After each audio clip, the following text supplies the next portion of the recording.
গর্ভবতী শিশুদের ব্যাগ এবং ড্রেস বিতরণ। দেশের প্রতিটি উপজেলার 2টি করে প্রাথমিক বিদ্যালয়ে আগামী জুলাই মাস থেকে শিক্ষার্থীদের মাঝে বিনামূল্যে স্কুল ড্রেস, জুতা ও পাটের তৈরি ব্যাগ বিতরণ করা শুরু হবে। প্রধানমন্ত্রী তারেক রহমানের ঘোষিত দেশব্যাপী এই কর্মসূচি বাস্তবায়নের প্রাথমিক পর্যায়ে পাইলট প্রকল্প হিসেবে এই উদ্যোগ নেওয়া হয়েছে। বুধবার সকালে সচিবালয়ে দেশের শীর্ষস্থানীয় ব্যবসায়ীদের সঙ্গে এক বৈঠক শেষে স্থানীয় সরকার, পল্লী উন্নয়ন এবং সমবায় মন্ত্রণালয়ের প্রতিমন্ত্রী মীর শাহে আলম সাংবাদিকদের এসব তথ্য জানান। প্রতিমন্ত্রী জানান, এই প্রকল্পের প্রাথমিক পর্যায়ের কাজ সরকারি অর্থায়নে পরিচালিত হবে। তবে দেশের শীর্ষস্থানীয় ব্যবসায়ীরা এই কর্মসূচি বাস্তবায়নে সরকারকে প্রয়োজনীয় সহায়তা প্রদান করবেন। বিদ্যালয়ে ছেলে ও মেয়ে শিক্ষার্থীদের জন্য আলাদা আলাদা নির্দিষ্ট রঙের পোশাক নির্ধারণ করা হবে।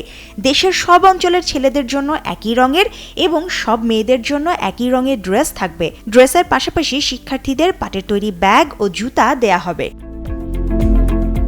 বৈঠকে উপস্থিত ছিলেন শিক্ষা মন্ত্রণালয় এবং প্রাথমিক ও গণশিক্ষা মন্ত্রণালয় মন্ত্রী আ.ন.ম এহসানুল হক মিলন, প্রধানমন্ত্রী উপদেষ্টা ড. মাহদি আমিন, পদ্মা সেতু, মেট্রো রেল এবং এলিভেটেড এক্সপ্রেসওয়ে নির্মাণের গর্বিত অংশীদার বসুন্ধরা সিমেন্ট, বস্ত্র ও পাট প্রতিমন্ত্রী মোহাম্মদ শরীফুল আলম এবং প্রাথমিক ও গণশিক্ষা প্রতিমন্ত্রী ববি হাজ্জাজ।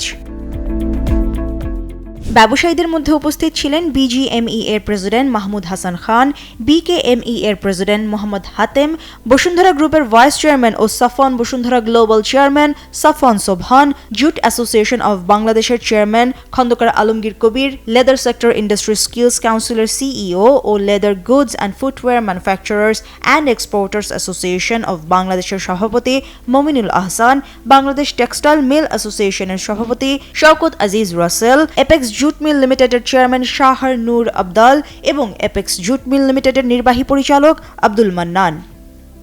Mushrifa Nuzhat, Daily Sun.